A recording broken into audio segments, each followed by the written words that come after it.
Welcome to another episode of Chad Sports Talk. You know, my name's Chad. Take a dive in all sports. And this is a video that I've been working on for quite some time. And I had to kind of reevaluate this due to the changing landscapes of the subject matter. But this is a video in terms of trying to redo the conferences down to only 10 members. Yeah, 10. So that way you play like 9 conference games, and there you go. Set it up like that. And like I said, this has been one I've had ready to go. I didn't had to redo it, thanks to the constant shuffling, and it looks like that's kind of calmed down for a time frame. So I'll go ahead and kind of dive right back into this, especially since I'm in between in terms of the college football because of separation of regular season and the bowl season. So gives me a chance to kind of look at this and present my thoughts into this to you. Just remember, this is really like a thought experiment, how I think some of these conferences should be. And doesn't mean that I'm necessarily right. There's definitely going to be some questionable placements of teams. So, but definitely try to keep a lot of the core rivalries together that everyone in those areas really love to hate.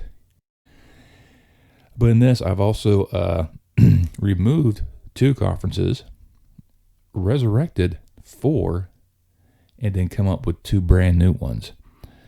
Like I said, these are 10-member conferences. Right now, if you add the coming schools in the next few years, that means the FBS level is now at 133.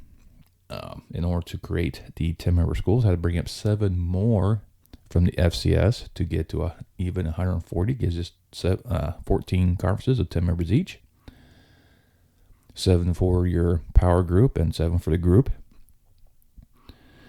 And I'll kind of go touch upon the aspects of the FCS additions, which is pretty much I looked at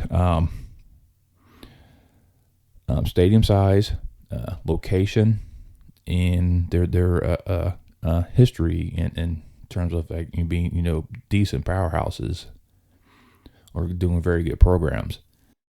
But before we kind of go into this crazy world that I created, go ahead, smash that thumbs up for me, especially if you love this content and the entertainment that I bring you. It really pleases YouTube gods, helps promote this channel, helps me out.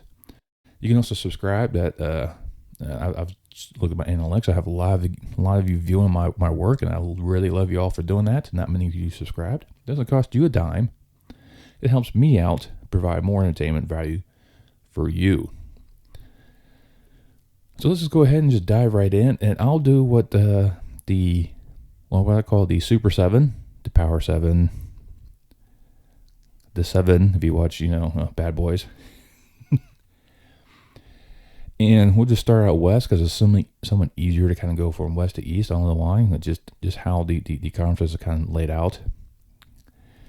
And we'll start off with the Pac-10. That's right, we go back to the Pac-10, back to the days prior to the expansion. This is exactly how this conference laid out before they added Colorado and Utah. And for those who are familiar with this, realize there's not much change. For all these maps and images, just kind of bear in mind that where you see the logo of the universities is not necessarily where that university is. Especially if you look at UCLA and USC right there.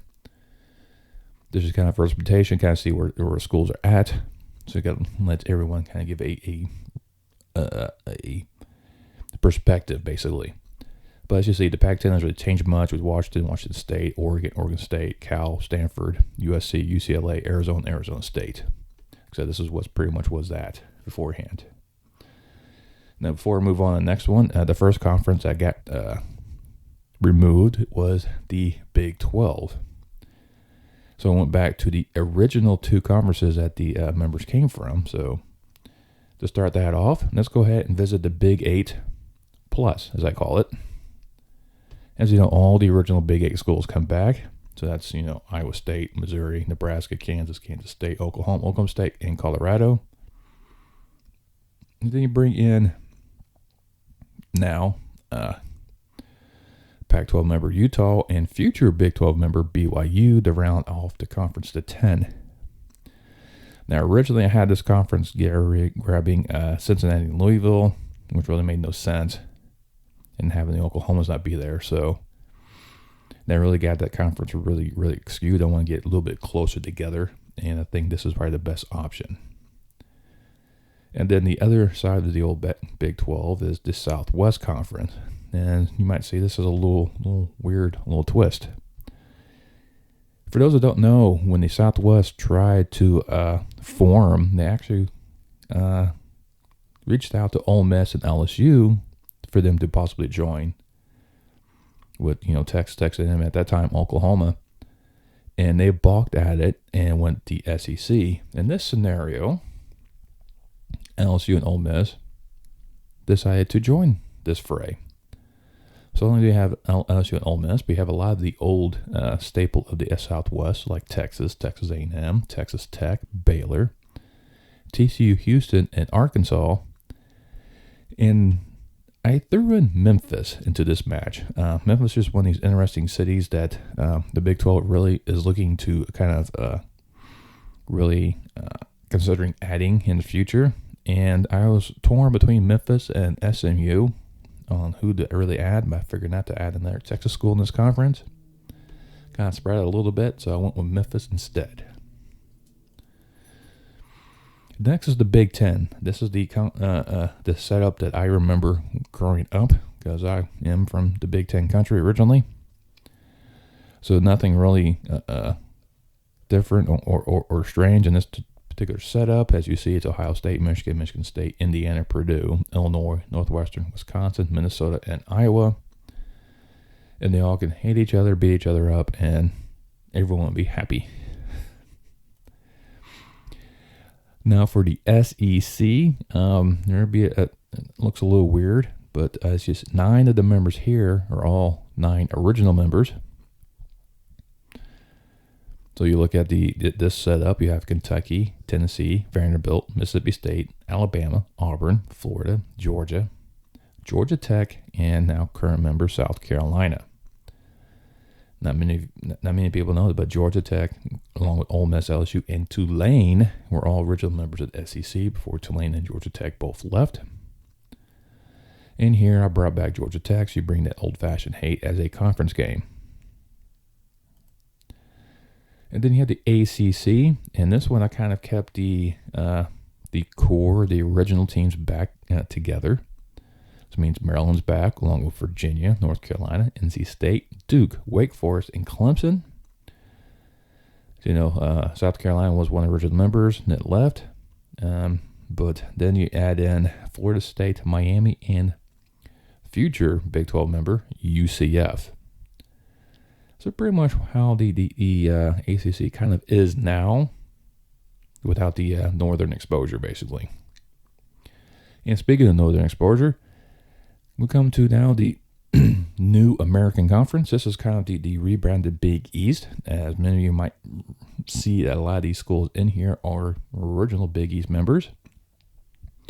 So you have Boston College, Syracuse, Rutgers, Pitt, West Virginia, Virginia Tech, Cincinnati, and Louisville. Then you bring in Notre Dame, and from the Big Ten, Penn State. And next I'm going to kind of go with the group of 7. And once again, we'll head back out west. And like I said, these maps will just kind of show a representation of exactly where these, not exactly where these schools are at, but kind of give you an idea where they are. As you know, Hawaii is not that close to California. But as you look with the Mountain West, you have 8 of the current members still here. Like I said, Hawaii, San Diego State, Fresno State, San Jose State, UNLV, Nevada, Utah State, and Boise State. And then here you start seeing the first appearances of FCS members, and that brought in the Montanas, both Montana and Montana State. Both these schools have stadiums over the 20,000 attendance mark. Both schools are doing very well, especially right now in the FCS playoffs. Montana's been national champions, so I think adding both of these would be a good aspect. Montana's been talked before about being pulled out, but I don't think they want to leave Montana State behind. It's kind of like a 2-for-1 special, and they just brought in both Montanas, and there you go. As you notice on the eastern teams of the Mountain West kind of left, and they helped create a brand new conference called the American West. So you see those missing Mountain West teams of Wyoming, Colorado State, Air Force, and New Mexico. They'll team up with a couple Conference USA members, New Mexico State, UTEP, along with some American members, UTSA, North Texas, SMU, and then a former Sunbelt member, Texas State. This kind of encompasses a lot of things of, I think, what the Mountain West tried to do, try to go back into Texas, and then kind of lets the Texas schools kind of stick together. So I think this one kind of be a very good matchup. And then we look at what was missing from Texas, and I resurrected an old Division II conference that only lasted from 1984 to 87. And those members all end up going to the Southland. And one member is in this conference, and that's Sam Houston. So joining Sam Houston in the Gulf Star Conference from Conference USA as well will be Louisiana Tech.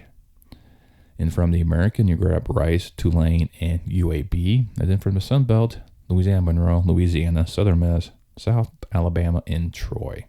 At this geography-wise, and it's a very close-knit region of the country, right there from Alabama to southeast Texas. And all along right there on the Gulf Coast. So, there's, a reason for the name, because it's, all Gulf Coast, and with the star being the Lone Star State, kind of let you know exactly, how far west it goes. And the next conference that resurrected was the Gateway. The Gateway operated as a football conference since 1985, when Missouri Valley decided to no longer sponsor football, because most of their members have already moved along. And there was another Gateway floating out there that was a women's sports conference. But, this conference continued, and then about 92, all the other former Gateways merged into the Missouri Valley.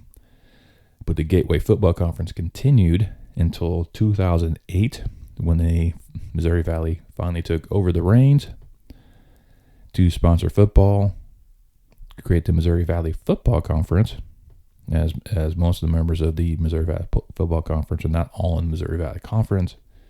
It's a whole convoluted mess, but I resurrected the Gateway as the Gateway Athletic Conference, and we'll see kind of some decent powerhouses floating in here. And I got from the MAC, I brought in Northern Illinois, Ball State, and Miami. The Conference USA, we brought in Western Kentucky, Middle Tennessee. From the Sun Belt, Arkansas State, and from the American, Tulsa.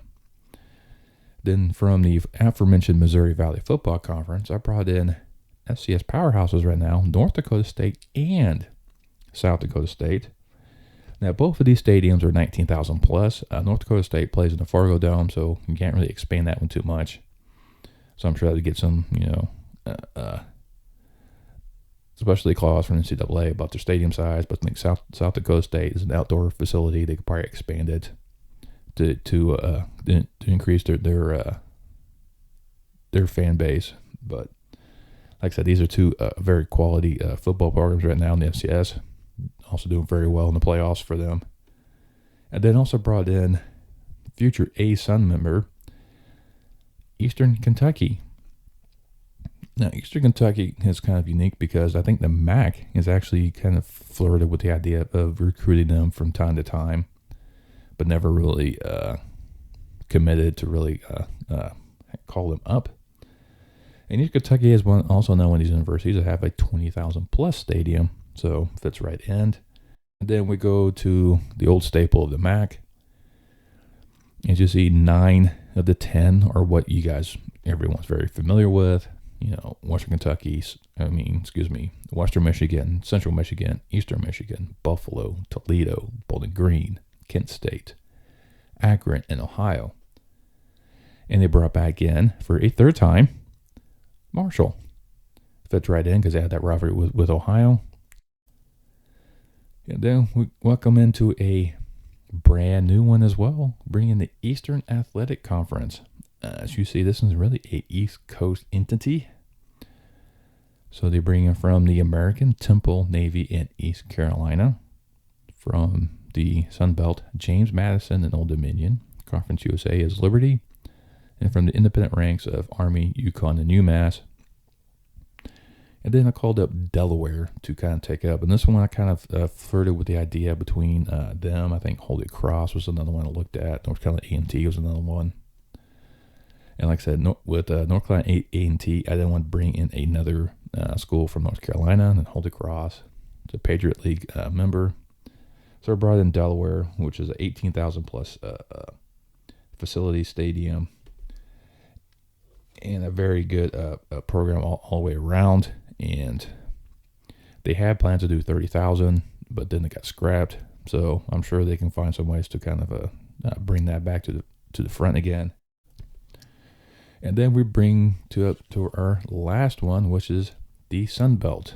Now their headquarters are about to get moved from out of New Orleans as they take over as the Gulf Star headquarters. But as you see, most of these schools you probably recognize already. And from the Sun Belt itself, you have Appalachian State, Coastal Carolina, Georgia Southern, Georgia State.